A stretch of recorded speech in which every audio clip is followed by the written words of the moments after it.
Now, to discuss these latest developments, we have joining us in the studio Dr. Jung-yeop, a research fellow from this Sejong Institute. Dr. Yu, thank you for joining us today again. My pleasure. Now, as we saw in that last report, Trump and Kim have exchanged numbers, and they said they're going to be calling more often. How unprecedented is this between a leader of the US and North Korea exchanging perhaps direct phone numbers, as they've called it? I mean, I don't think we've ever really seen anything like this, especially considering 6 or 7 months ago, they were throwing insults at each other, and we seem to be on the brink of war.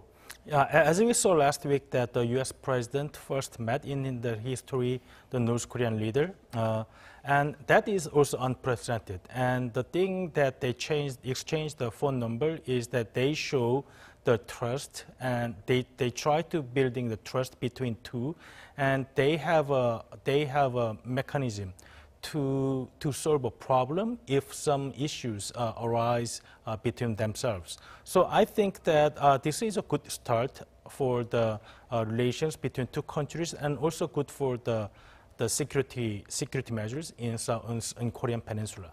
Mm-hmm. When they do talk, they've said they were going to talk maybe perhaps Sunday, but we're not really sure when they will talk yet. What do you think they will talk about? What is on their agenda between the two at the moment?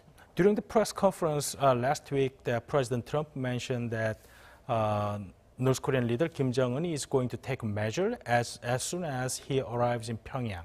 So I think that the first question that President Trump might ask to Kim Jong-un would be that what kind of measures he took to move to the direction of the denuclearization of North Korea, because there was a lot of criticism against President Trump because that joint statement did not include any specific measures with regard to the denuclearization process of North Korea. And he defended himself by saying that Kim Jong-un, North Korean leader Kim Jong-un, is going to do it, and he actually is going to destroy the missile engine test site.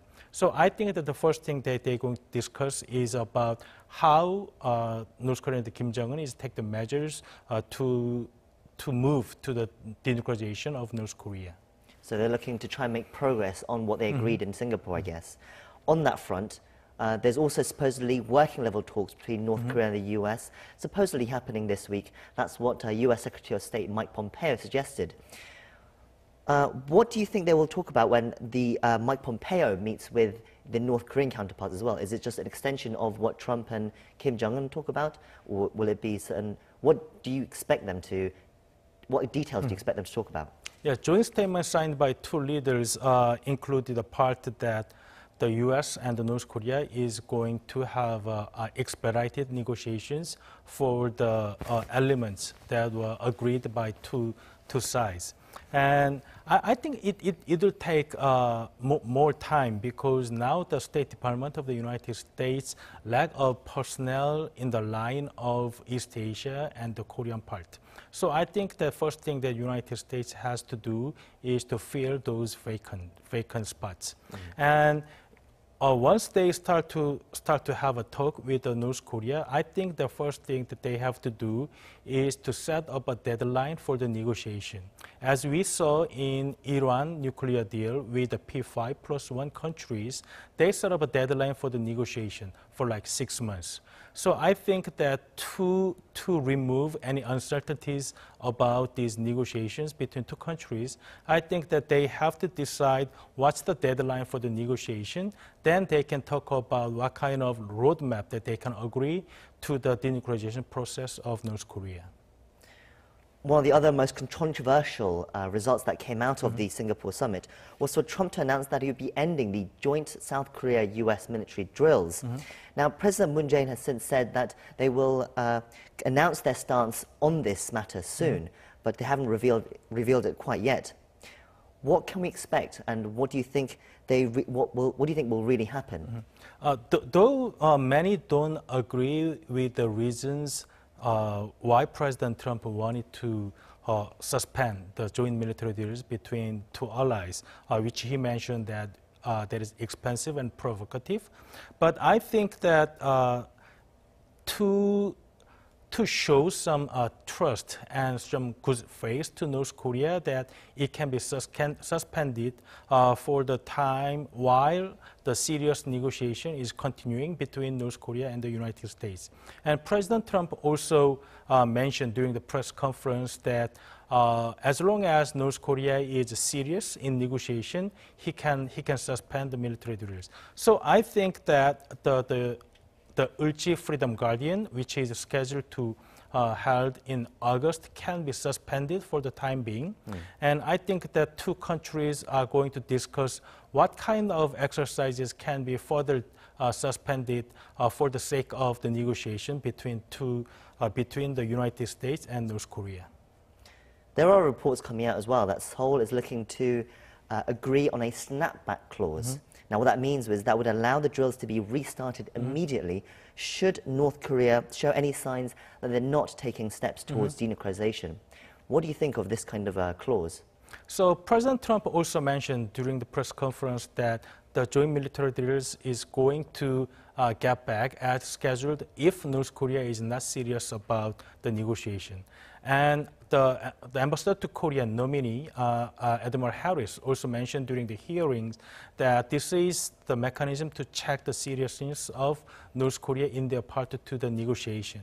So as soon as we found that North Korea is not serious about their part in negotiation with the United States with regard to its denuclearization, I think that United States and South Korea already, I think, agree to have the joint military drills back as it's scheduled. So do you think the snapback clause will be actually written in writing? Because once it's written in writing, it almost kind of shows that there's a lack of trust from South Korea and the US that the North Korea will carry out denuclearization. Wouldn't that send the wrong message to North Korea and Pyongyang? I don't think that we need to write it down and make it as a kind of law-like clause.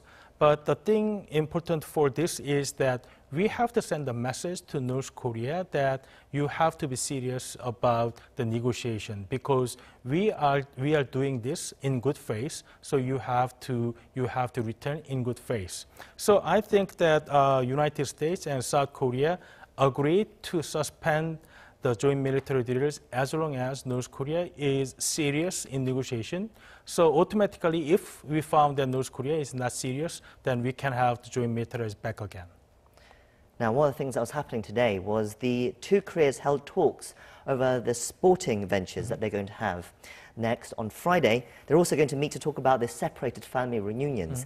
And there's a whole host of other meetings that are happening this week and next, it seems. It seems that as long as the North Korea-US relationship stays friendly and stays good, we can probably predict that these South Korean, inter-Korean ventures will go smoothly as well. Do you agree with that? Yes, but there are certain areas that can be allowed under the sanction regime, but there are still many areas that cannot be allowed under the international sanction regime.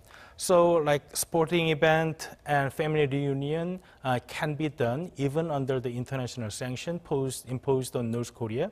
But the economic cooperation projects, including Kaesong Industrial Complex or Kumgang Mountain tourism, that has been exempted if South Korean government wants to proceed to that, because international sanctions on North Korea prohibits South Korean government or any entities from doing that kind of project with North Korea. So I think we have to distinguish the project that are allowed under the international sanctions, and that's not allowed under the international sanctions. But as long as North Korea is serious in negotiation with the United States about denuclearization, I think that many projects can proceed by having some waivers from the international community on sanctions. It seems the Moon administration wants to have these kind of projects happen quickly and proceed quickly. But for North Korea, do you think there's a chance that they might want to drag their feet a little with these kind of ventures, that they want to not take it quite as fast as the Moon administration wants it? So in the future, they can go back if they want to. If North Korea is rational and if they want to achieve economic development, there is no way that they can achieve with sanctions intact, because all sanctions will remain intact unless North Korea shows some progress in denuclearization, and President Trump and Secretary Mike Pompeo and also South Korean government confirmed that the sanctions will remain until the North Korea is denuclearized. So I think that the best process for the North Korea is to move to the denuclearization very quickly. That's the way that international community can lift the sanctions against North Korea. But with these kind of inter-Korean ventures that are separate from the denuclearization, would you say, is this just a way to show that they're willing to play ball with South Korea and the international community, do you think? But there, as I told you, that there's limitations that North Korean government can achieve economic benefits under the sanctions. So they can achieve some small economic benefits by dragging the denuclearization process, because nothing really can happen with the international sanctions on North Korea, because they cannot use the international financial system, they cannot get the bulk cash. So I think that if North Korea really want to achieve economic development, the best way for them to do is move to the denuclearization, and then international community is going to lift the sanctions against them. President Moon will be going to Russia this week. And of course, with the Russian officials, he'll be talking about the North Korea and everything that's happening right now. How do you see the relationship between South Korea and Russia now, after the North Korea-US summit? What do they think the two sides will want from each other now? From Russia's perspective, that there are two main goals that they want to achieve when President Putin meet President Moon Jae-in. First one is that they want to exert their influence on Korean Peninsula in strategic terms. And second, they want South Korea to be the economic partner, especially in Far Eastern area of the Russia. And for South Korean part, that Moon Jae-in government proposed the Northern Economic Cooperation Plan, which requires Russia's strong cooperation with South Korea, and there was a hurdle for that, which is North Korean issues. So if North Korea's denuclearization process can move smooth, then it both benefits Russia and South Korea, because now they can overcome that hurdle which impedes both countries to move to the economic cooperation process. So I think that for that, Russia and South Korea has a shared interest in overcoming the North Korean issues. So I think there are a lot of areas that they can cooperate. And finally, just before we go, let's talk about China as well, because they're obviously a major player here. North Korea seems to be continuing to court China's support. The front page of the regime's state newspaper, its main mouthpiece really, Rodong Shinmun, over the weekend showed Pyongyang had sent a special birthday message to President Xi Jinping and a flower basket as well. Does this show how importantly the relationship that North Korea finds China with in this situation?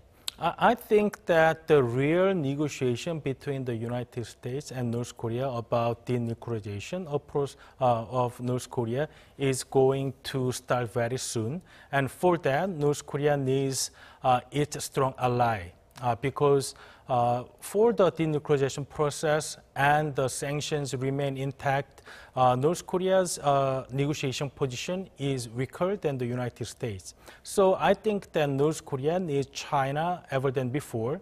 So that's why North Korea sends this diplomatic message to China to strengthen their relations, because North Korea needs China as their ally when it comes to the negotiations with the United States. And finally, do you feel last week's summit was a win for China in this situation, in the geopolitical situation here in East Asia? It's too early to tell. We have to see how the negotiation between the United States and North Korea is going.